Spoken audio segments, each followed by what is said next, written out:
Good morning, Rabbi. Thank you for coming. Please help yourself to private sponsor this morning by Jack Ross to commemorate the yahrzeit of his grandfather Yaakov ben Yoel Chaim.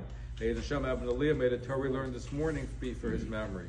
The story is told Rabbi Yaakov Yosef wrote a classic book on Chassidus, and he had trouble selling the book. He went to Europe, and he went to meet the Rabbi Yitzchak Berditchev, and he said to Rabbi Yitzchak, I'm frustrated. I spent so many years writing this sefer called Toldos Yaakov Yosef. Nobody's buying the book. So Rabbi Yitzchak said, are you better than the Ribbon Shalom? God gave the Torah, and he went to all the nations of the world. They all rejected it. You're in the same league as God because they also reject. Now, his book later became a bestseller in the Hasidic community, but initially he had that problem. What Rabbi Yitzchak was referring to the Mechilta. The Mechilta says God went to different groups of people. He went to his children of Esav, Harasha, the Mechilta says, and God says, you want the Torah? They go, what's written in the Torah? So God said, written in the Torah is that you can't murder. They say, I'm sorry, that's part of our pedigree. You know, we kill Al-Charbach, we live by the sword. So then he goes to the descendants of Amnon and Moab, and he says to them, you want the Torah? And they say, what's in the Torah? He goes, well, you can't commit adultery. He said, I'm sorry, we're come from the adulterous relationship of Lot and his daughters.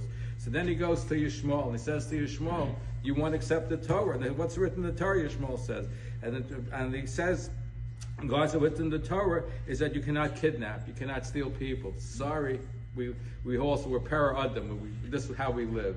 So there's two questions on this Mechilta. First of all, why did God not give the same question to all the nations of the world, or use the same verse? Why did he tailor it differently? Second question is, God picked the second half of the Aseret Dibros about not stealing, adultery, etc. He could have picked the first half. Don't commit idolatry. Why did he pick this particular ones? What's going on? So the best answer, I think, is that he went to the nations and he picked the character flaw of each nation. And he said to them, basically, you want to correct your character flaw through the Torah. And they said, no, we're happy the way we are. He went to the Jewish people. What did the Jewish people say? Nasiv and Ishma. They were willing to correct themselves. That's why we got the Torah, and the nations of the Torah did not get the Torah.